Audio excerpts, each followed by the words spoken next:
Welcome to another episode of Boardroom Conversations, the WATPROP business podcast. Today we have the privilege of speaking to Maurice Van Heerden, the CEO of PLANETWORLD South Africa. PLANETWORLD is a specialist in home audio, car audio, and the musical instrument space in South Africa. Starting in 2008, they have acquired many businesses and brands that have ultimately made PLANETWORLD South Africa what it is today. Thank you for joining us for this next episode. I hope you enjoy this boardroom conversation. I'm your host, Justin Watkins.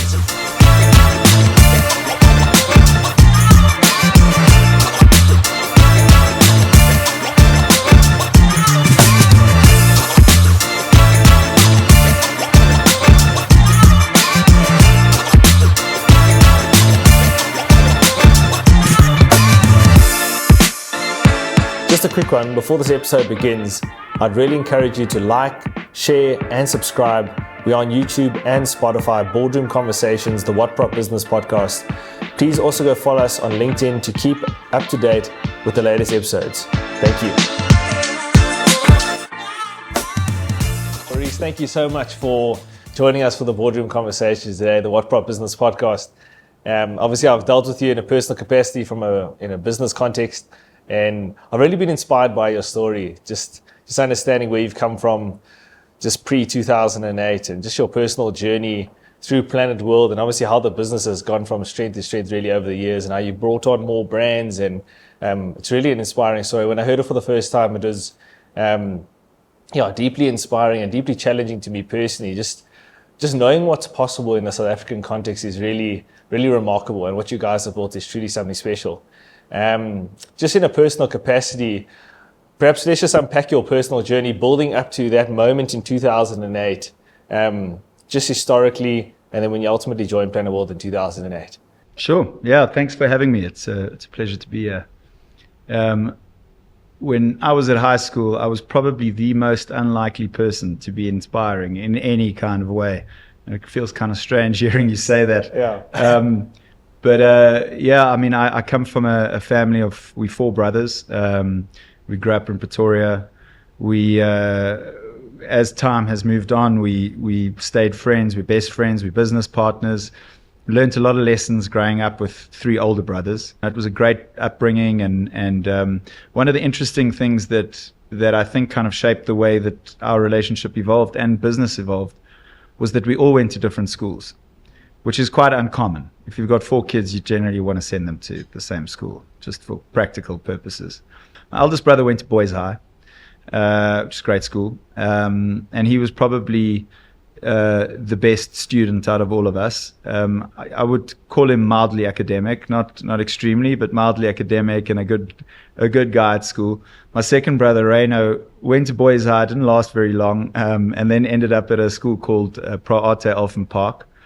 And then the third oldest brother, Carl, went to Willow Ridge. And he was he had a very fun and colorful time at school, but he did manage to stay in the same school. And then I went to a school called Pretoria Tech, which, if you know Pretoria, it's probably the roughest school in Pretoria. It's like in Pretoria CBD. It looks very much like a prison. But I had great times there. But it was a rough place. It wasn't. It was a tough school, and I'm a very competitive guy. So if something's going to be tough, I want to be the toughest, which wasn't very good for me. So like by standard 7, I had a shaved head, and I was missing some teeth, and I looked like a real rebel, and I loved it.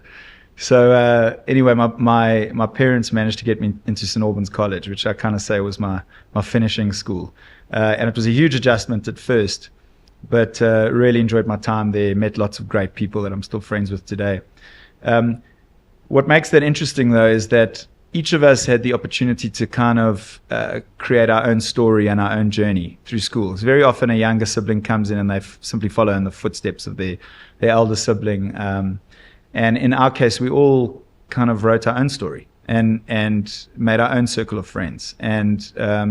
And weren't prejudiced in any way because of something that our brother had done before us. And I think that was quite a key thing for us in keeping our relationship as strong. There was never a feeling of competition between us or jealousy or anything like that. We all had our own Chinas and we all did our own thing. So, so that was great. I then went to university. I played quite a lot of sports. I was at Tux.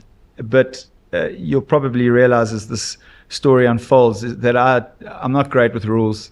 And unfortunately, sports are generally bound by pretty strict rules. So I just keep flipping breaking them.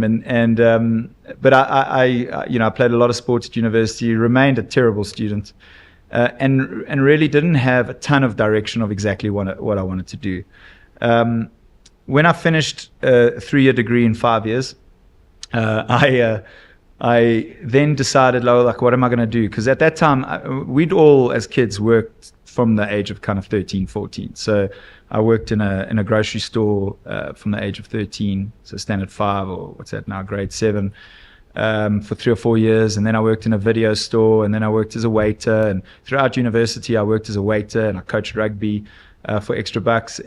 But now my university's done. I don't want to be a waiter forever. I didn't necessarily want to be a rugby coach. And so, like, what am I going to do with my life? So I typed up a CV, a really terrible one. And a friend of mine was teaching in the UK, and he created this list of all the private schools in the UK. And he said, I've got all these email addresses. Why don't you just send your CV to them and see if you can get a job? And again, you'll see as the story unfolds, I get lucky a lot along the way. But I get lucky because I at least try. It's literally like just taking a chance and see what happens. And in this case, I sent my CV out to about, 350 schools, and I got one reply from a school in Croydon, which at the time I was there was voted the chaviest town in the United Kingdom. So chav is like a commoner, like it's a pretty, was at least a very kind of common place, but it was a fantastic private school. So I showed up there in December 2006. I'd only been abroad once, and that was to Thailand with a friend of mine, but never been to Europe. Only the second time I'd been on a long haul flight. Showed up in London, and it was cold and dark, and I didn't know anyone. And I turned up. The school had accommodation for me, and I turned up at the accommodation. And I remember the moment walking into the room, and there was like a single bed and a chest of drawers. And like, this is your new home. It was like, what am I doing here? Anyway, so I then taught PE at the school for a year and a half. Came to really enjoy the UK, and in fact had kind of made the decision to stay permanently and teach. I actually loved it. It was great fun. I enjoyed. You had 16 weeks of paid leave a year, which was great. And I enjoyed working with kids. I really enjoyed it. But then on a random day, my brother, Guy, my eldest brother, he'd gone on to do an MBA, and he was working for a company that manufactures cosmetics. And my dad at that time had started his own business a few years before that. Coming from the kind of corporate world, he worked for Sunlum for years, and before that for Afrox. And he then had this opportunity and had started a business in the finance sector, which did really, really well, and it really took off. And late in his life, I mean, he would have been 55 at that time. And my brother then, he said to my brother, listen, I'm not getting any younger. You got an MBA, you're smart. Why don't you come in and help me, and let's do some stuff together, and let's look at opportunities to invest in stuff. And but really, I mean, none of us really knew what we were doing. I mean, Guy had the MBA, but like we didn't know what investing was and acquisitions and that sort of thing. So anyway, at some point they fell on this business called, I think it was called Airport Shuttle, which was a shuttle service. And the guy wanted to sell the business, and they looked at it, and Guy kind of said, why buy it? We could just start it ourselves,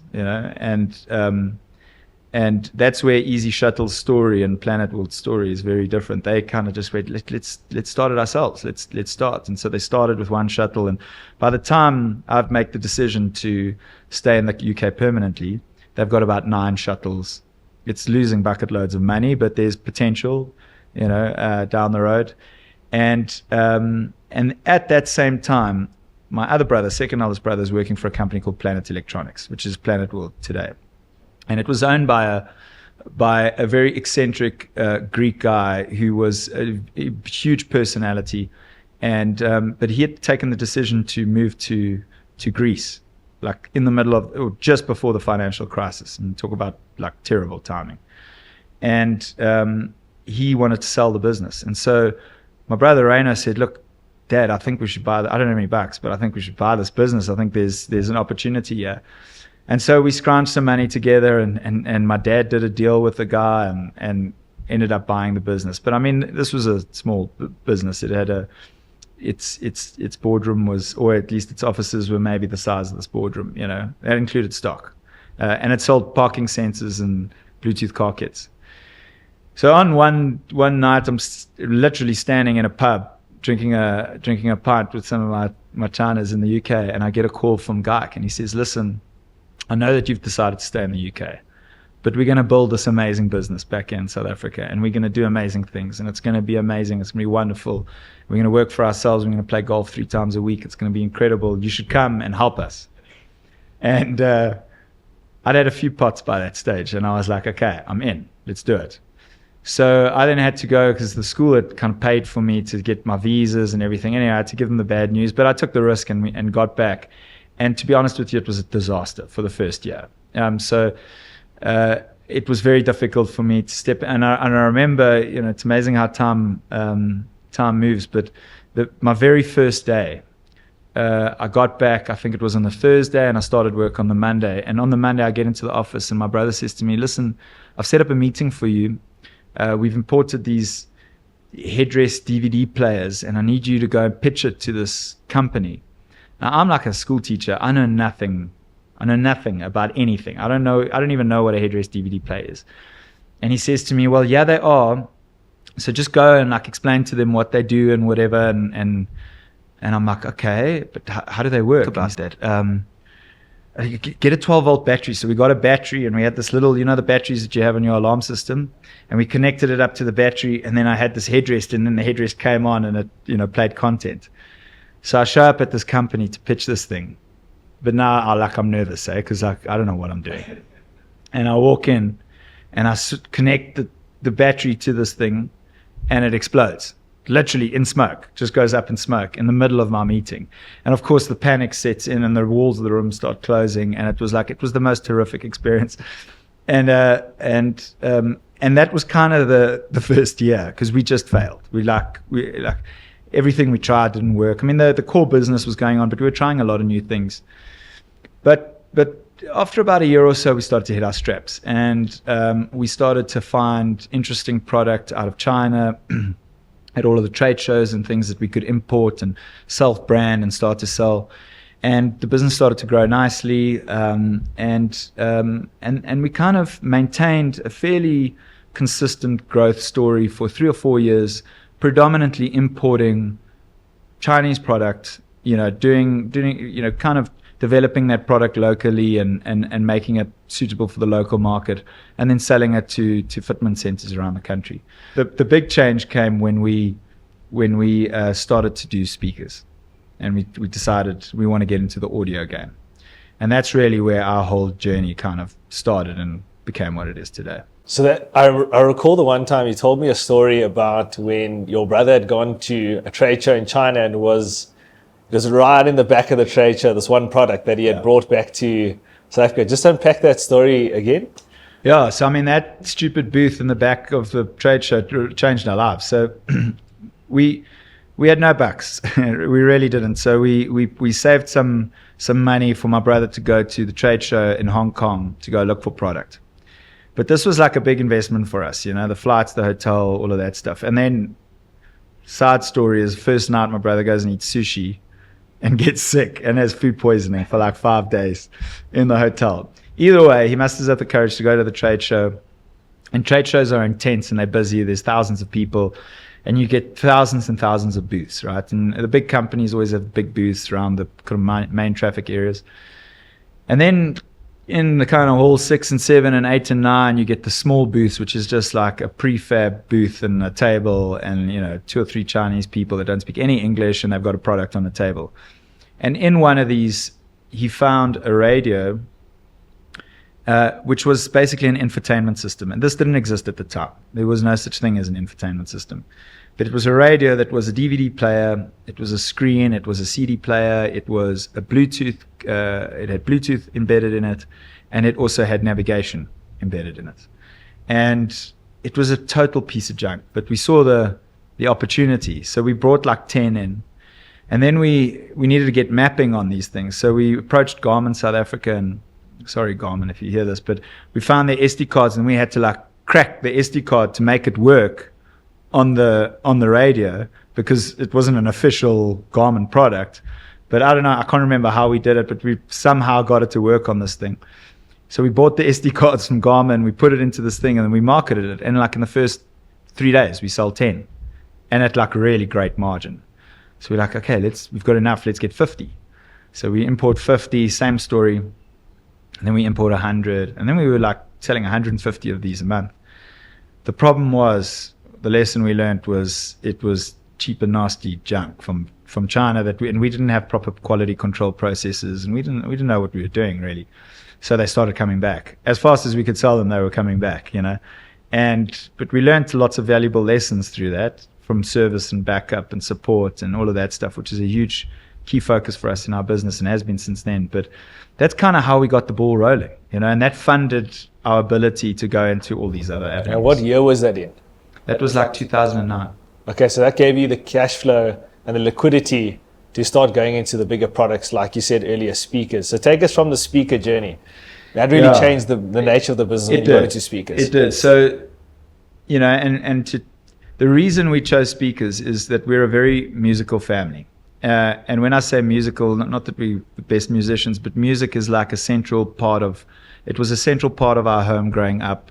My mom and dad were both really into music. We used to sit with my dad and listen to Lionel Richie records, and lie on the ground and listen to his NAD amplifier and his Pioneer speakers. And so it's something that's kind of part of our family's story.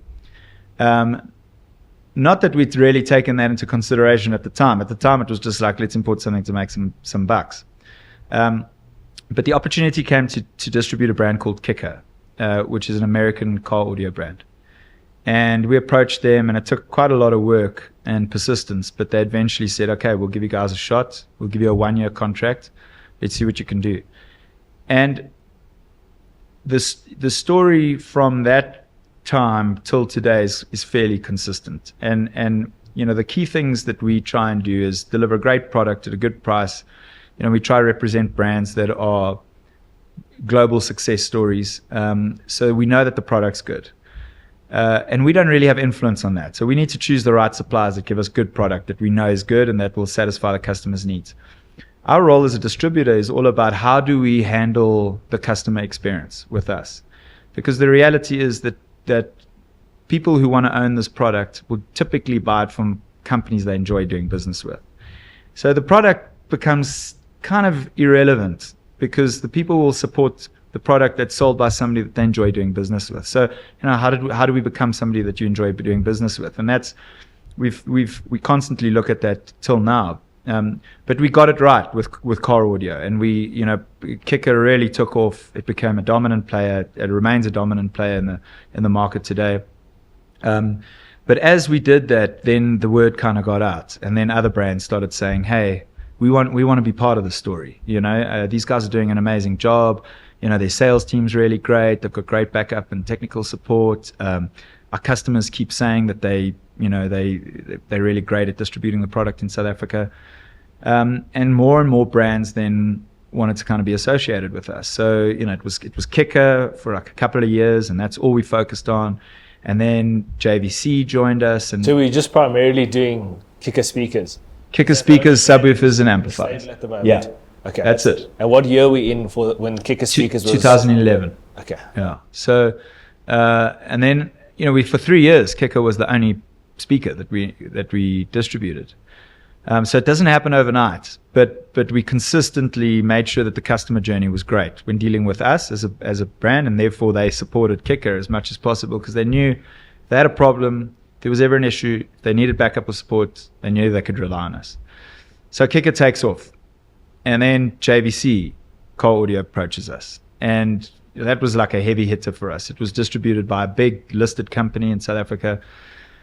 And, they approached us and we put together a business plan for them. And then JVC landed. And then I approached a company called Alpine, which is a premium car audio manufacturer.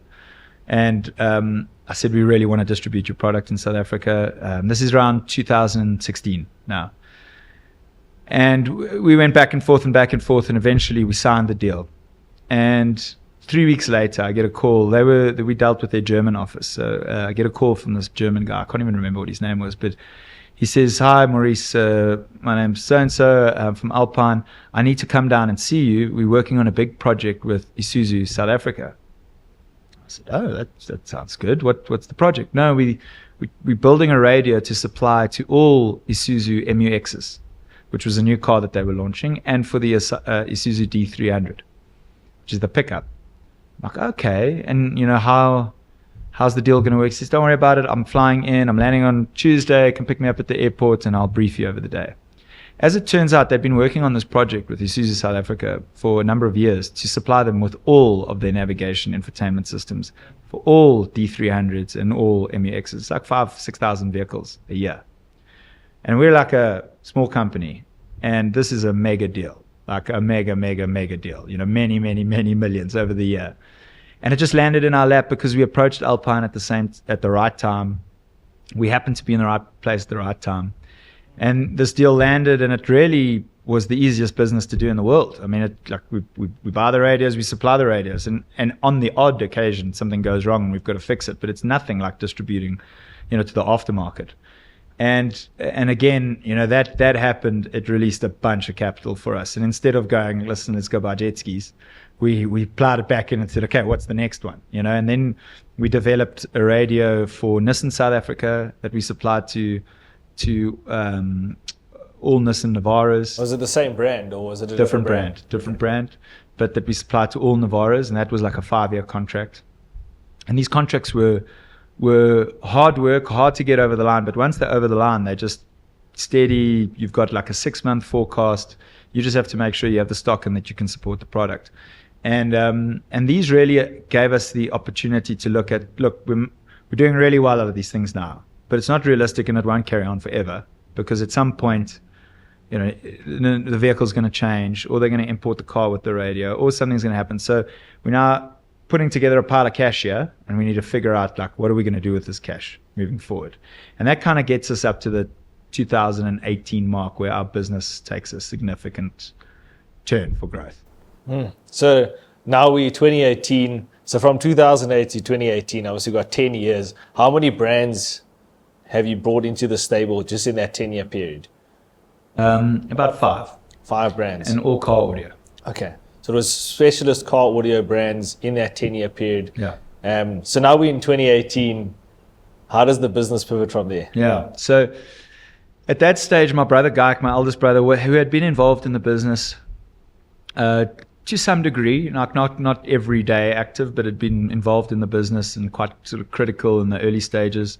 He'd now stepped away, and he was operationally not involved in any way, and he was involved with Easy Shuttle on a permanent basis, along with my other brother Cole. So they were, they were elbows deep in Easy Shuttle, and Easy Shuttle's stories just taking off.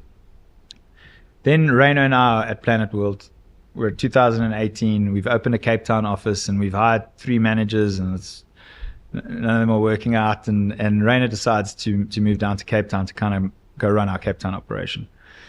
And so I'm in Gauteng, which is kind of the by far the biggest office. And Reino and I discussed it at length, and I kind of take over at that stage we were kind of co-MDs. We just, everything was done together.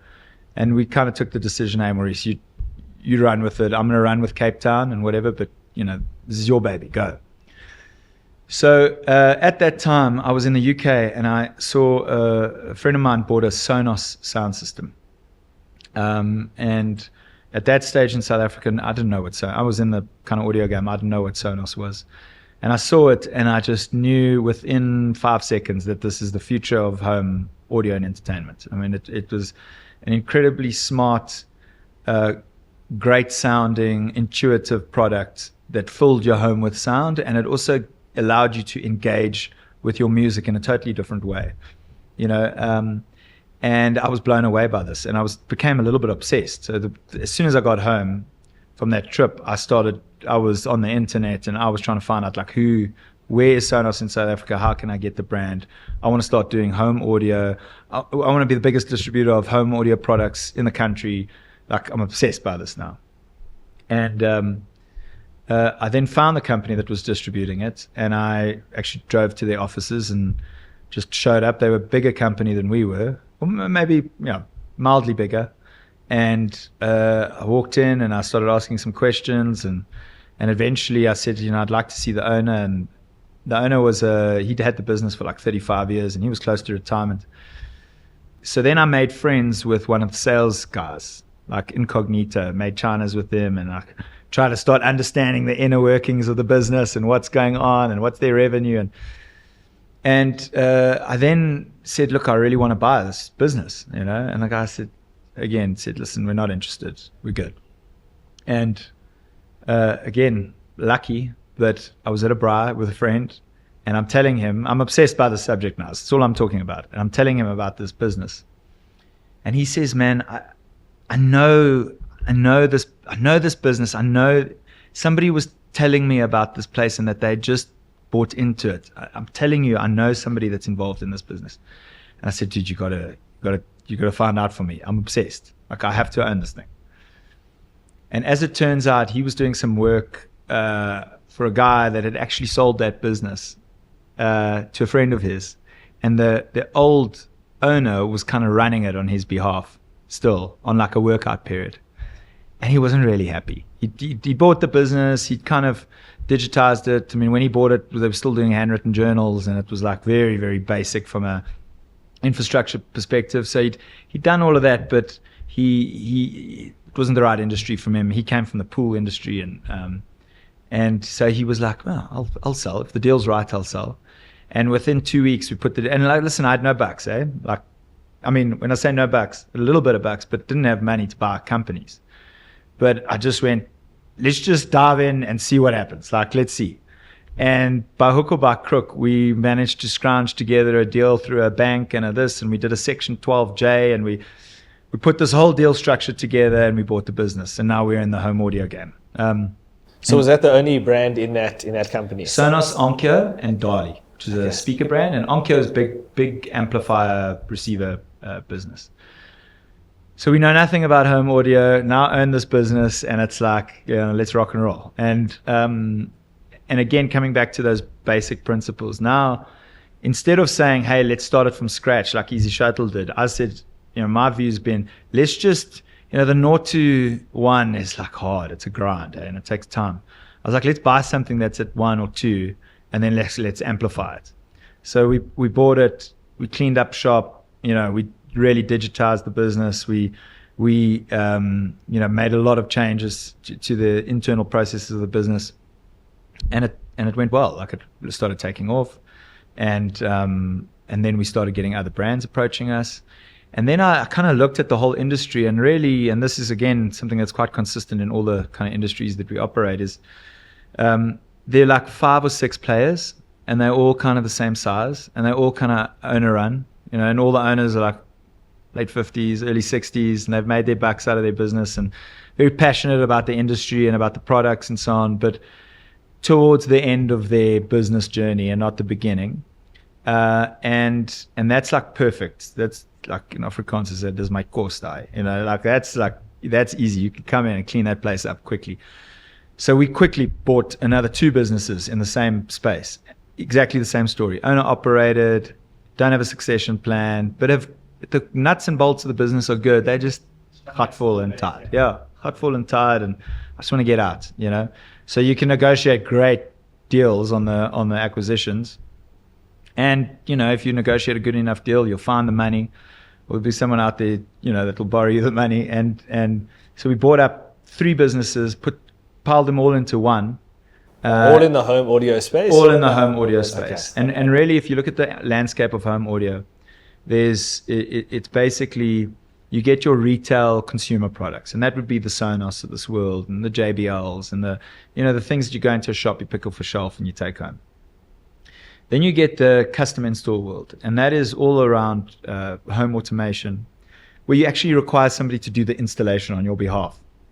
And usually that gets done on a project basis with a architect or an interior designer and the homeowner, and they're planning their home, and the AV is part of the kind of planning of that home, and we hold their hand through the project from when they lay the first brick right until they move into the home and they're now satisfied.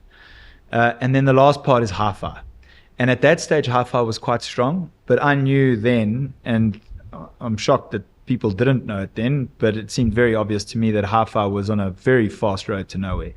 And the reason was that these new products like Sonos and the JBLs of this world were coming out with soundbars and soundbar subwoofer combinations and surround sound solutions that sound amazing. They're cheap, relatively to a traditional hi-fi system. And they're super easy to work, and they kind of disappear in your house, as opposed to the big clunky speaker with a receiver and all of that. So we didn't invest too hard in the hi-fi part of our business, but we invested heavily into the custom install part of the business and into the retail part of the business. And that business continues to grow today. We're comfortably the biggest distributor within that space, but still gaining market share we have one main competitor whose ass we've been kicking for the last 3 years and continue to.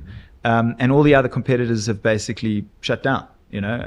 Or sold out, or bought them out, we bought them out, which is exactly what we wanted to do. And we continue to grow in that space, and it's I'm very passionate about it personally. Like I love home audio. I love the way that music makes a home warm, and it makes it welcoming, and it kind of changes the shape and nature and the feeling of a home. So I'm really passionate about that.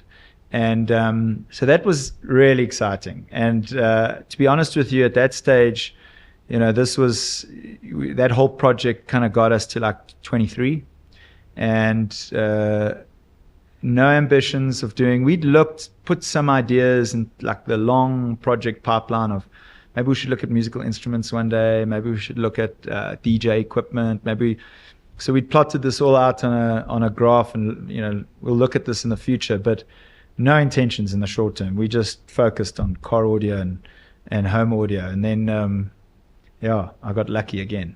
So car audio, home audio, and now for the musical instruments portion of the business. Yeah. Tell us about that story. Yeah, so again, right place, right time, got really lucky. I think by now I developed a little bit of a reputation for somebody that's likes buying companies, and we were doing business with Investec Bank at the time.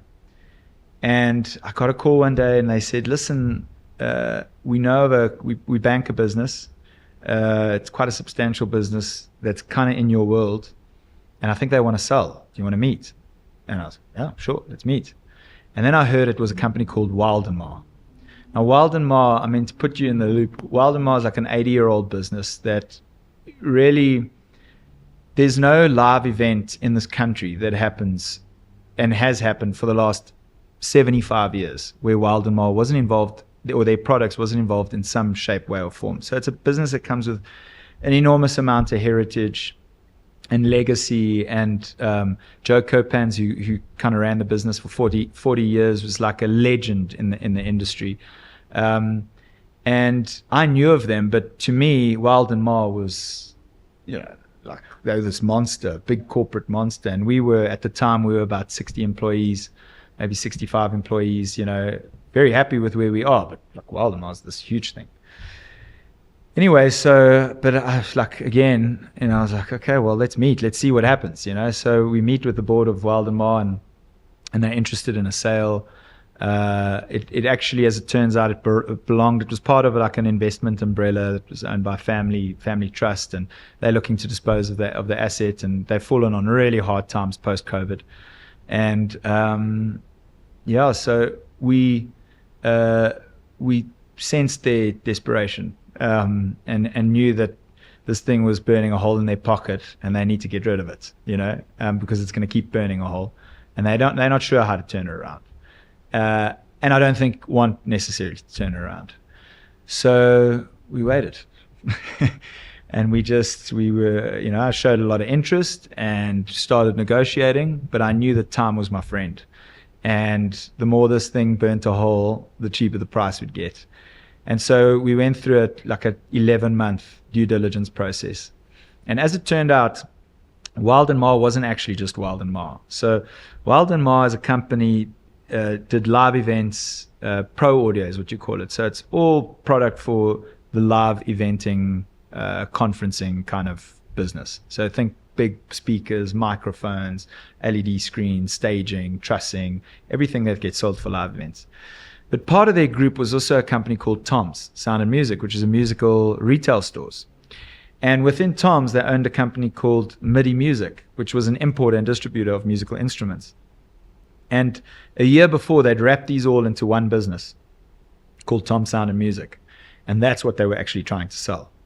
So now we're not just looking at a pro audio business. We're looking at a pro audio business. We're looking at a musical instrument business, and we're looking at retail stores. And which retail's not our game, and we, no interest in being involved in retail. So it was a complex transaction, complex negotiation, but we finally got it over the line in when was it? August 23. We get this deal over the line, and we all agree. And again, it's not that I had this pile of cash lying around to go buy a big business, and this was a big business that had 100 employees. It had 3,000 square meters of warehousing. It had a balance sheet of note. But right place, right time, right leverage in terms of negotiating, and fortunately a good reputation with financiers and have, the ability to turn businesses around. We walk in there, I walk in on August 23, and I say, hey guys, I'm the new boss. And by the way, I need to meet with all of you on Friday to discuss retrenchments. Because their cost base was just astronomical. It just shows you when a business gets lazy, it's like a poison, and it kills from the inside out. And that business had been lazy for a long time. And it was so full of inefficiency and poor management execution and poor management decisions and just a lack of ownership, that responsibility for the product. And pride. And it was just a paycheck for everybody that was there. And so we're not like that at all, and so I knew that it's going to be brutal. The first 2-3 months is going to be brutal, because I'm going to have to be the that walks in there and gets rid of 90% of the staff, and I have to find new people in an industry I know nothing about. But I knew that at the bones there was a great business there. I knew that, and there were fantastic brands. We're talking JBL, we're talking Shure microphones, we're talking Crown amplifiers. These are the best of the best. Ibanez guitars, Tama drums. It's really like industry-leading brands. It was just the business that got lazy. The brands were still great. It's just the business that got lazy. I remember the one time we had met, and you had showed me that bookkeeping book that you actually still keep in your office, just to recall how inefficient the process was of even recording transactions. Yeah. And you can actually see them physically writing down the transactions, and it was... Yeah, so I keep that book. I keep that as a reminder to not get lazy. So on my first day in the office, I walk in, I introduce myself to everybody, give the big I'm the new owner speech, and we're going to do great things. And then the business had a serious problem around cash flow. It was just chewing through money at a rate of knots, and its expenses were far greater than its income. And so I had to try and understand what is our net position here, and you can do all the due diligence you want, but it's only when you're in the business and then you really start to get a feel for it. So I asked them to bring me all orders that are currently have been placed with suppliers and we can't get out of, can't cancel. And it took like a week, and I was presented with an A4 piece of paper and this book, handwritten book like you had at high school, And it did have some cool musical instrument logos on top of the book, which is quite nice to touch, I thought. And in this book was written order number, whatever, supplier, order placement date, value. And that was how they kept record of all orders that were placed. But the part that was the most scary is when I went through the book and we actually tallied up, but we were at like 50 million rand in orders that we cannot cancel. They're coming, but we don't know when they're coming. We don't know, we have no idea when they're coming, when the payments are due. It's like just a mess. But I quickly rallied. I've got a great team at Planet World, and I brought on a business partner in that business, a guy called Kai, who joined me from early on, and it's super passionate musician, but also a great businessman. And I knew I was going to need help with this thing. And we just, we rolled up our sleeves and we dug in and we worked through every single process in the business and started kind of turning it around. Sure. It's absolutely unbelievable, eh? Yeah, it was wild. And listen, and it didn't come for free, eh? I mean, we worked and we continued to work really, really hard and really intensely. But the good news is that we've gone from making massive losses to being really profitable, really cash generative, the talk of the town in terms of, I always say to my team, I'm like, you must always be in the news, and what I mean by that is you always want people talking about you. So sometimes you do things that you'll announce things, or you'll say something prematurely, or you find a reason for people to talk about you, because the more they're talking about you, the less their competition's thinking about themselves. And the more your customers are talking about you, the more likely they are to do business with you. So you're always trying to find ways to kind of stay in the news, and with the Tom's acquisition and turning that into Planet World, it was just so easy, because we had all these great stories happening every day. Every day we were doing new deals, we were bringing on new customers, we were bringing on new brands, we were, and right now, like Planet World in that industry, which is musical instruments, pro audio, we're the talk of the town. We're the distributor that everyone's talking about. We're the ones that are making all the big moves, signing all the big companies and distribution rights. We're making moves into Africa. We're really kind of leading that industry, but it didn't come for free. I mean, I looked about 10 years younger than this 2 years ago. For sure. But it's now that old flywheel tale, the flywheel's spinning now, and it's been an amazing journey. Wow. And I think one of the biggest parts of actually running a business of this nature is culture. And I think you've obviously tried to hit home culture as quite an important element of the business. And there's this one quote that it says, if the culture is strong, new people will become like the culture. If the culture is weak, the culture will become like the new people. And I think one of the most important elements and one of the most tangible things that I've actually really sensed at Planet World is the culture. The culture is immensely strong, and you can sense it the moment you walk into your offices.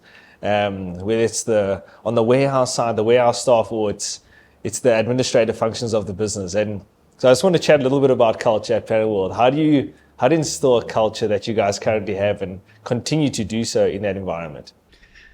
Yeah, so it is very important. I'm glad that you picked it up. Otherwise, the last 15 years worth of work on culture would have been a total waste. We relatively early on, and I wouldn't say immediately, because immediately we're inexperienced business people. We're just trying to make some money. We're not thinking about building a company with lots of people. But as you start to get more people, like I realized the value of culture, and that the people that are working here, either it can be a fun part of their day that they enjoy doing and that they feel valued and that they feel part of, or it can just be like the slog of the day and they're just there for a paycheck. Like, what would I rather have? Me as myself. And so we started to come up, and in fact, like, you never really stop learning, and you see things along the way. And I'm like a huge fan of just stealing ideas, like I'm guilty as charged. If I see a cool idea, whether it's a competitor or a company in another country, or if one of our competitors does something that I think is cool, I will just steal the idea and start doing the same thing, because hey, it's a cool idea. So Kicker is probably one of the strongest culture businesses I've ever done business with. It's still run by the owner, Steve Irby, who's 78 now, maybe 79. He still comes to work every single day in his shorts. the entire company knows the financial position of the company, even though it's privately owned. The people share in the success of the company as it's successful. It's like a big family, and I always really valued that. And one of the first culture things that we started to do, which we still do today, and which I stole from them, was when a new staff member starts in the company meeting. Well, first we have company meetings. Once a month we have a company meeting, and that's all hands on deck, from the warehouse to cleaning staff to the senior management, everybody in a room, and we talk about the month and what's coming up and what our achievements were. Number one. Two, our financial information is pretty common knowledge through our business. We don't hide information from anyone. And when I say anyone, from Mary, our tea lady who's been with us for 16 years, to the senior executive, everybody knows, what our revenues are, if we're making profit or not, like what our cost base are, what our stock holding is. We believe that information makes you feel, makes you part of the team, and also you need to measure what success looks like. And if you don't know what the numbers are doing, like are we successful or aren't we? Then you only know when your boss shows up in a new Porsche, So that's one thing that we stole from them. The second thing was all new staff, when they start, as a way of breaking down kind of barriers and people that think they're more important than they really are, you've got to do a dance in front of the whole team. And it started off as a chicken dance. So we would literally like play chicken music and you had to dance around like a chicken in front of the whole team. It's now evolved to, we're a music company, and if you want to work here, you've got to be able to dance. So, now you've got like 120 people standing in a circle, and then poor Kippy, who just started yesterday, has got to go and break dance or do their dance. And the rule is you can only stop dancing once I tell you to stop dancing, and you've got to be really enthusiastic. The less enthusiastic, the longer you dance. So we got some crackers, but that's just a first step in going, listen, nobody here is as important as you think you are. And we all just human beings trying to coexist and work in a place that we're proud of.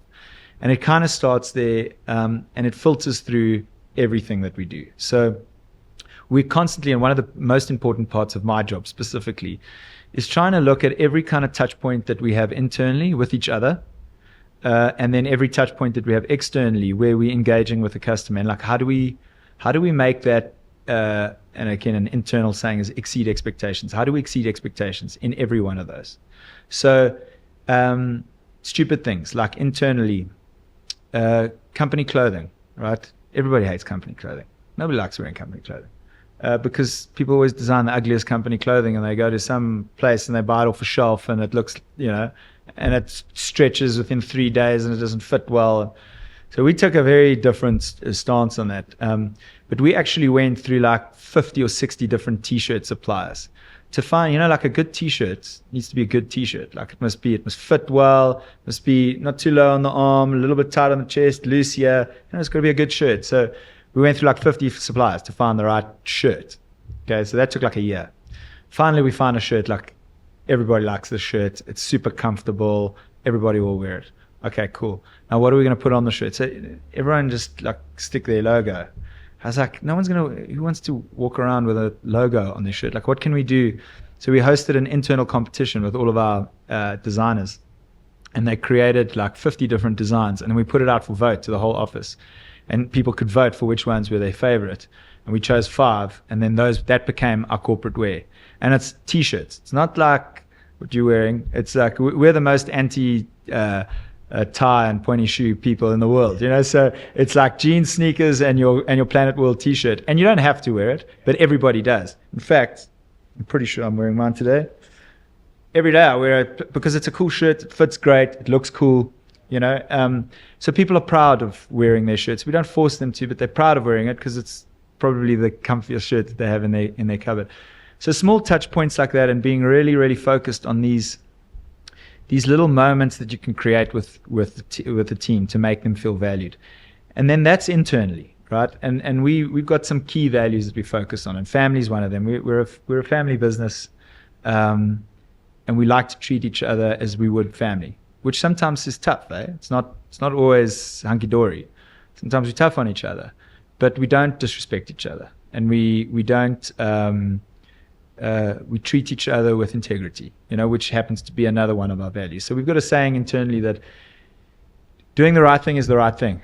The consequences don't matter, and that's something that we talk about all the time. Is there's often opportunities to do in somebody or to take advantage of somebody, or supplier invoices you incorrectly and okay, we'll just take these for free. But our rule is do the right thing regardless of the consequences, and so we've got these core values that we have in the business. Fun is another one of them, so we try and make things fun, and we consider those in everything that we do, and that drives a culture where I certainly believe that the vast majority of people that work at Planet World feel valued, they feel part of a great story, they feel like they're doing something that makes an impact on the world, and it's very easy for us to sink into listen, we're moving boxes. Because literally, if you were unromantic about it, we import boxes and we sell them. That's what we do, right? But the way that we like to tell the narrative, the story we like to tell ourselves, and which is much more romantic, is that we're changing people's days or changing people's mood and amplifying the experience of life every day. Because every single box that we move has got a speaker or something related to live performance or music or entertainment. And what does that do for you?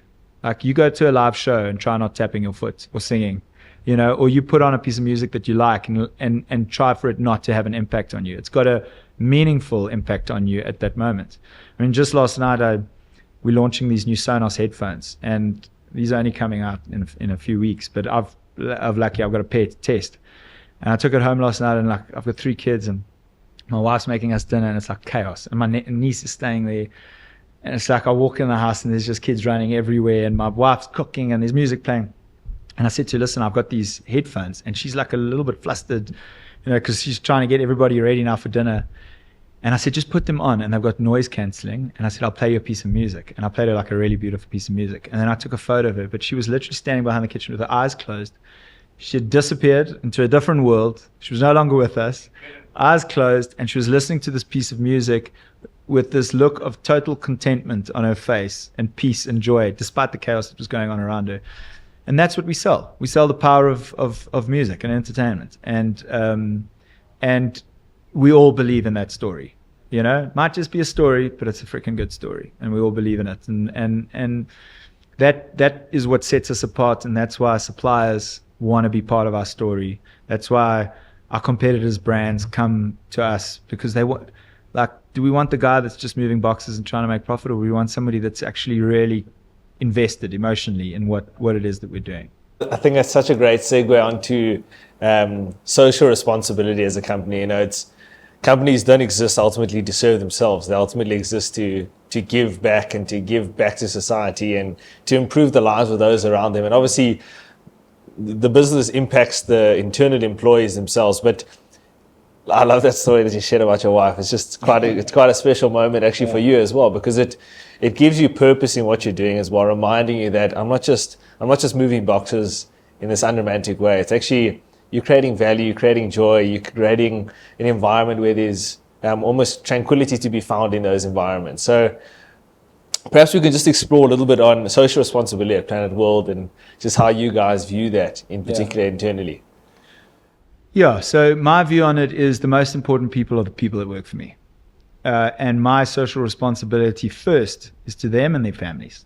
And so we try and create an environment where the people that work for us can realize their full potential and realize their dreams. And I always say, like, the first guy that buys a Porsche Cayenne here, like, I'm going to go crazy. I'm going to be so happy when he does it. The problem is there's plenty of oaks making enough money, but they don't want to buy the bloody Porsche. But we try and create an environment where if you come in and you show potential, but you show grit and hard work and you're dynamic and you really grab your opportunity, that we feel our social responsibility is to make sure that that person really reaches their full potential.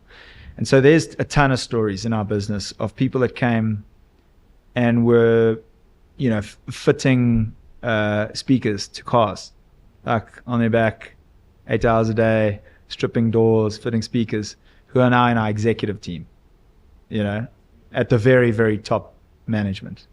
And listen, it's not us that's so great. It's them that came in, saw the opportunity. We just said, hey, listen, this is a flippin' rock that can turn into a diamond here. Let's allow it to turn into a diamond. Let's not hold it back, you know. In the same way, you know, salespeople, you know, as you know, salespeople are generally rewarded on a commission basis and what they sell. And very often what owners do is they realize the guys making the commission are making more money than they do, and then they change the commission structure. You know, we don't do that. Like, nothing gives me more joy than to sign a massive paycheck for a guy that's done a big deal, you know.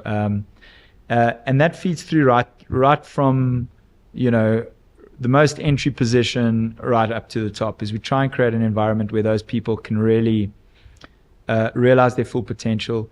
And something we talk about a lot, you know, and I think extends beyond our company, is that really, I think a lot of people think that the opportunity that you know, you see people that have become successful, that have done something meaningful, and they think like, you know, this great opportunity landed on a winged golden horse, and it just came and dropped the opportunity in front of them, and they grabbed it, and now they're successful.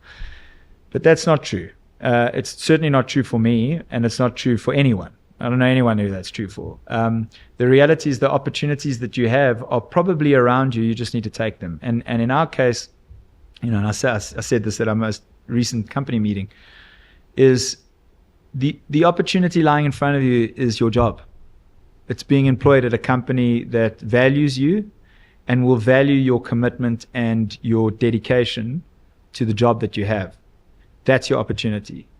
I can't make you take that opportunity. Only you can do it. What I can promise you is if you do take it, you'll be recognized, and you'll grow, and you will accelerate the speed at which you could grow anywhere else. You will be accelerated within our environment, because, you know, we're very, very focused on our people and making sure that or seeing them realize their potential. So as far as social responsibility, I mean, we do lots of other stuff with charitable organizations, specifically around music and so on. But really, for me, as a company that's big-ish, but not, you know, we're not a big corporate, is to focus on our people. And, you know, we have people where, you know, someone came in, you know, as a tea lady, and now all three of her kids work for us and are like senior technicians. We've got other people that came in, and now the whole family's working for us in various different positions. So, you know, for me, the social responsibility is to the people that work for us and come in every day and slog, and that we can give them and create as many opportunities for them that they can then grab.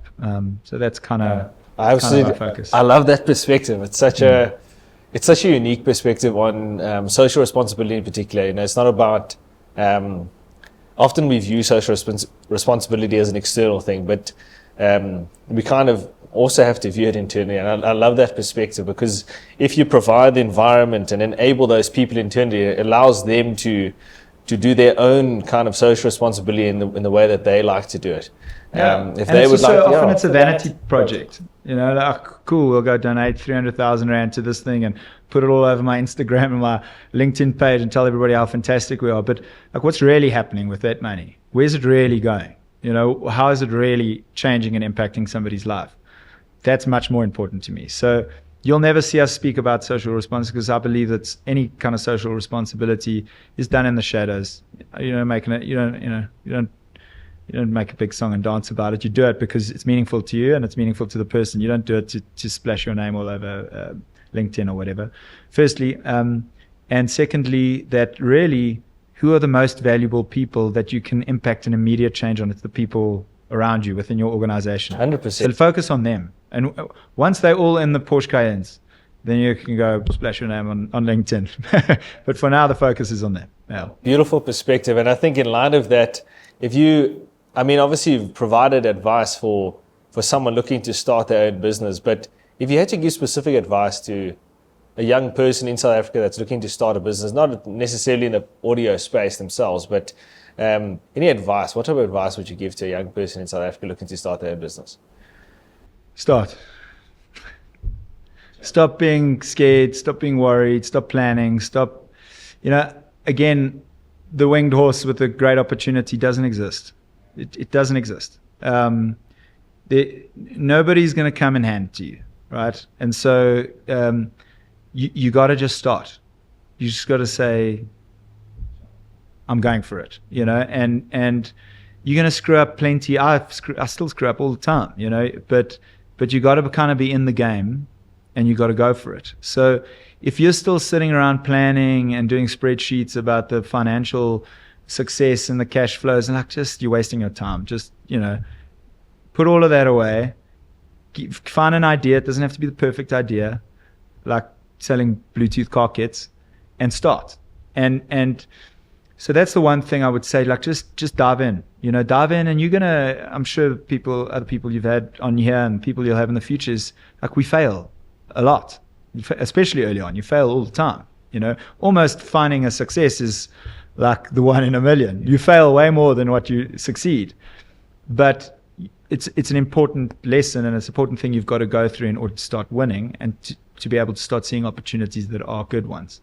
And you might get lucky. The first couple of opportunities might be good ones, or they might be rubbish, and, you know, then you carry on.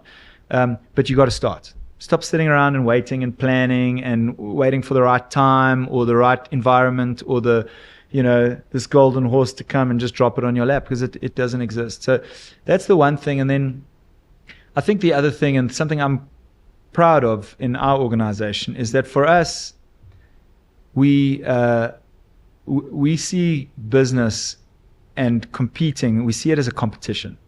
It's like a competitive endeavor. It's not happy-go-lucky, let's all, you know, we're just here to sell some speakers. And like, for us, it's a competitive endeavor. It's like we're going to war, you know, every day. Like, we're out there and we're trying to kill the competition. Like, we want to just kill them. Yeah. And we're competitive with each other, and we want to be successful. And if there's someone in the team that's not contributing, the team will come down and say, hey, listen, pal, you know, we had to win. We're not here to mess around. Come on, let's go. And that creates a really cool environment where like people are super competitive, not with each other, but competitive against our competitors, the people that we should be compete against. And we're aggressive about growing our business, and we're aggressive about telling our story. And I think that's stood us in very good stead to almost treat it like a sports game, you know. And that's what we do. Like, when we enter into a new market, it's like, listen, we got to choose the best team. We got to find the best players that we can. We got to decide on a great strategy, and then we go out and we kill, like, at all costs, you know. If we've got to work 16-hour days, we're going to do that until this thing starts getting momentum. So start and you know, go to war. Like, whatever it is that you're wanting to do, whether it's start a restaurant or, I don't know, sell flipping keychains. Like, make sure that you're the best at it. You know what I mean? Look at all your competition and go, how am I'm gonna drill these oaks. Yeah. I want to be the best at this thing that I can be. And naturally then you'll find your way, you know. And it's always easy in the middle or toward the end of the story to say, well, in the beginning I had these great ambitions of supplying musical instruments and being part of the musical story. That was not at all what I was thinking. I was just like, hey, let's get some stuff, let's sell it, let's see what happens, you know. And then over time it develops and it grows, and you start realizing what's important to you, but you got to just start. What business quote or business story in that tenure of from 2008 to today really stands out in your mind as almost a bit of a push and a motivating factor for you personally over that business journey that you've had, obviously, at Planet World? So there's many. I mean, we could have a 3-hour podcast about this, but what I do find people that have done great things very inspirational. And it doesn't mean I want to do the things that they've done or make the sacrifices to do the things that they have done. But I do find it extremely inspirational, and you can steal little pills of wisdom from people. Because I never really had a career before this. I never really had like a mentor, or, you know, I've never, outside of my butts who I go to, you know, like, you know, my oldest brother's like a very considered, like, academic. He approaches business in a very kind of academic way, and he's an incredible entrepreneur, so I could spin things with him. You know, Cole, my other brother, he's like, I call him the operational savant, because you can throw him like scrambled eggs and he'll line it all out in a straight line within 3 minutes, you know. And then Raino, my partner, he's got a much softer side and a more emotional side and a creative side that I can lean on when and he'll give me a totally different perspective. So I've never really had mentors or things that, other than my brothers, and I suppose you could call them mentors, but they're like partners, and we can spitball things off each other. But what I do is I find inspirational stories about like great people, like Steve Jobs or Elon Musk. I find those inspirational, and those are probably two good ones to use examples of. So Steve Jobs always had this saying about start with the customer experience and then work backwards to the technology. And that has stuck with me, and it's something that we don't use the technology part, but start with the customer experience. In every single thing that we execute, we always say, okay, what does the customer experience look like? Like, what's the optimal way to get for the customer to experience this? And then let's work backwards from that, and then decide something that allows for that experience, because ultimately the only way we get more business is if that customer has a great experience and he keeps coming back. So that's one thing, and that's a pearl of wisdom I stole, and I don't think any bad can come from always using that. And then a more recent one, I read Elon Musk's book over my holidays, and I mean, what a nutter, like an absolutely crazy man. And it was an incredible book to read, to see somebody that is so driven and so determined and so hardworking and all that is extremely inspirational. I don't want it for my life. Like, I love my wife and my kids, and I love hanging out and doing things for myself, and he doesn't have any of that. But he does do incredible things. And one of the things that stood out to me was a process that he goes through in his mind when engineering and when building product. And it seems so stupid when he says it. It seems so straightforward, but it's nobody does it. And really he looks at the processes within his manufacturing process, and he goes like, how can we make this less dumb? And he's like, the thing is, there's nothing worse than manufacturing a product that shouldn't even be there in the first place, right? And if you take that into like our business, there's nothing worse than having a process or some requirement that shouldn't be there in the first place. Like it shouldn't even be there. And so he basically goes like, how do we make our processes? How do we make everything less dumb? And number one, so identify all the dumb stuff. Number two is delete them. Just get rid of them. Delete them. Number three is if you're not adding back at least 20% of what you deleted, you haven't deleted enough. Like, go back to step one and simplify again, and make it really as simple as humanly possible. And then the last part is kind of automate, and that process you can apply to pretty much anything in business, not just manufacturing. You can apply it to finance, you can apply it to procurement, you can, a lot of people have these very complex procurement systems that are like, you've got to be a brain surgeon to understand. It's like, how do I make this less dumb? So that somebody can come in and they can see, okay, I can see what's going on here. All right, that's what I need to do, And we're in the process now of, as you build over time, you add these layers, you add these parts that you've manufactured that shouldn't exist in the first place, because John did it, and then John went off somewhere else, and then Peter came in and he saw that, but it wasn't quite right, so he added this new process on top of it to fix that one. And then, so now we're in the process of going, okay, let's just go right back to the customer experience. What's the ideal customer experience?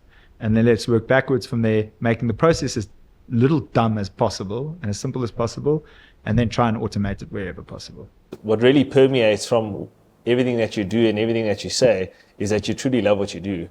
And it's so awesome to not just talk about business, but talk about business with someone that loves what they do truly. It's not just talking about a business that you're involved in or a business that you run. It's something that you're really immersed in and that you're passionate about, and it's something that gets you up every morning and you go out and enjoy it. And it makes speaking about the story more enjoyable, just because it's something that's really close to your heart. It's not something that's superficial or almost something that's so far away from you. It's something that's close to your heart and something that's near to you.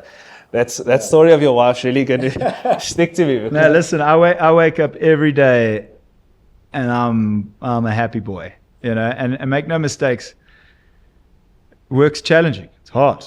There's a lot of hard things that happen, and there's challenges and there's sleepless nights, but I love all of it.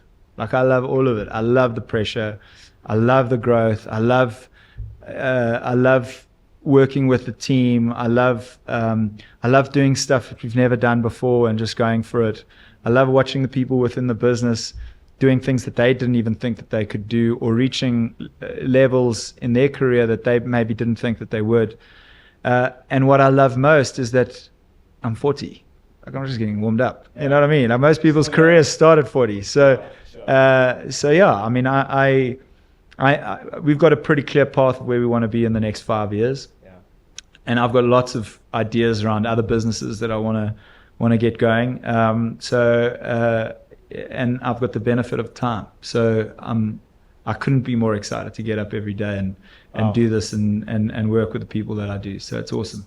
Wow, that's awesome. And I really, really appreciate you coming to obviously share your story. And I think it's pretty awesome for your employees as well to understand what they're part of as well. You know, when they hear your story, when they hear the business's story, it makes them truly realize that they're part of something greater than themselves. So I really, really appreciate you coming on the show today. This was fun, yeah. Oh, it's awesome to have you on the show, Maurice. Cool, Thank man. you. Awesome. Thank you so much. Lekker. Cool.